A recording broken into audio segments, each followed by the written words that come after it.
All right, there is growing outrage and frustration over the Iowa caucus app, the application that failed to deliver quicker results. We know that it was created within the past few months, but was not properly tested. Iowa's Democratic Party says the, quote, underlying data and paper trail is sound despite the technical failures. So for more on this, I want to bring in CNET senior producer Dan Patterson. All right, Dan, you've been following this story very closely.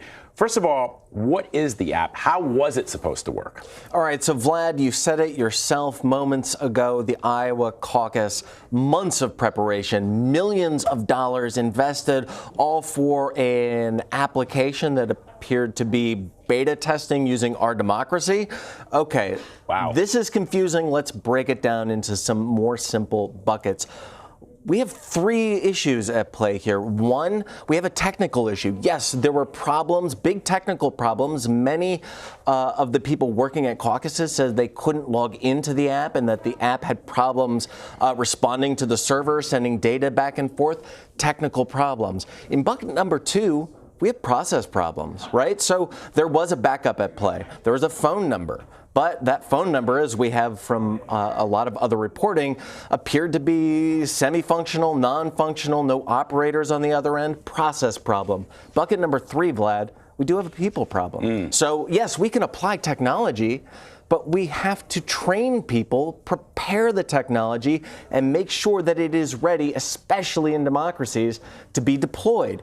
That didn't happen, or appeared to not happen. So what can you tell us about the meltdown? So the meltdown itself seemed to come from problems with the app. And we go to, yes, some human error problems.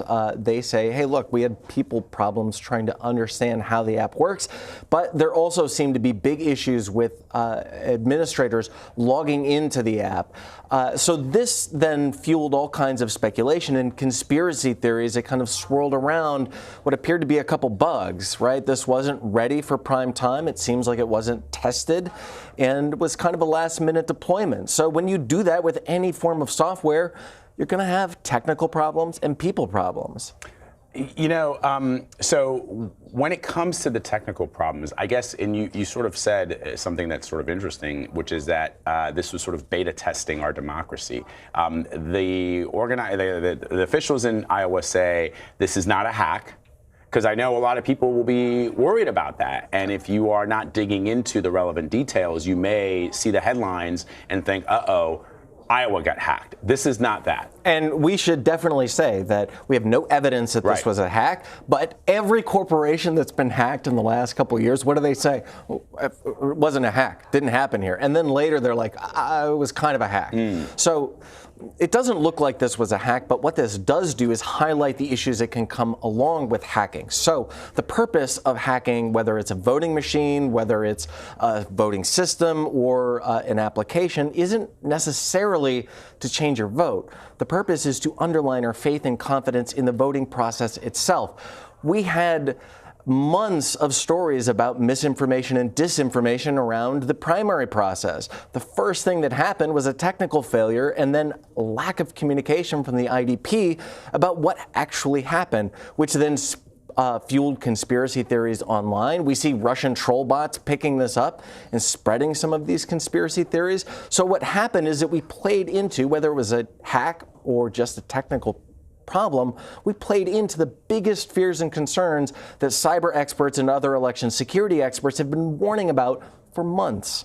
Finally, before I let you go, Dan, what are you hearing and what are you seeing, more importantly, online as far as the spread of false information? You know, there are some hashtags that are trending around certain campaigns, and I saw somebody, in fact, several people, respected people on Twitter, saying, look, we don't even know if these hashtags are being created by Russian troll farms. Explain that and the phenomena of Russian bots or Russian troll farms inventing hashtags which are then co-opted by campaigns. Yeah, so this is really important, Vlad. First, we don't know for certain. We we have put the word alleged around a lot of this because the forensics comes down to it depends on what Russian is or what a bot is. However, so we call these troll bots or sock puppet accounts, inauthentic accounts. And we can use data tools, not just one. I rely on a number, and I use these tools to kind of help figure out the traffic and see specific numbers in the traffic. So we see hashtags pop up, and we can look and go exactly back in time. When did this start trending? What types of accounts did this start trending with? And then how is this picked up and amplified by traditional or legitimate media? So I'm not talking in vague terms about this. I mean, like, the data says these accounts started talking about hashtag X, Y, or Z, and that these accounts all have the same, weird usernames. They all use the same bio information. They seem really inauthentic, but then we see a traditional media site amplify that and inject the meme into the mainstream. And that's what and that is how these things sort of take on a larger, more significant role or presence in a campaign or on social media. In other words, exactly right. These sock puppet accounts start a hashtag, and perhaps even the campaign or somebody associated with a campaign uses it in a tweet to go after another a candidate, and next thing you know, that's what shows up on the left side of my screen as trending. That's exactly right. So to be clear, the accounts themselves, we use the word inauthentic because we don't know if it's a bot or somebody faking and logging in to spread this, but we can see behavior that is absolutely inauthentic. So using the same keywords, the same bio information, the same wording in tweets, and then it is injected into a mainstream account that amplifies it. This phenomenon, Vlad, is a component of the larger issue of misinformation and disinformation on social media targeted at the 2020 election. Very scary stuff. Dan Patterson, always great to have you, my friend. Thank you very much for helping us understand all this. Good to see you.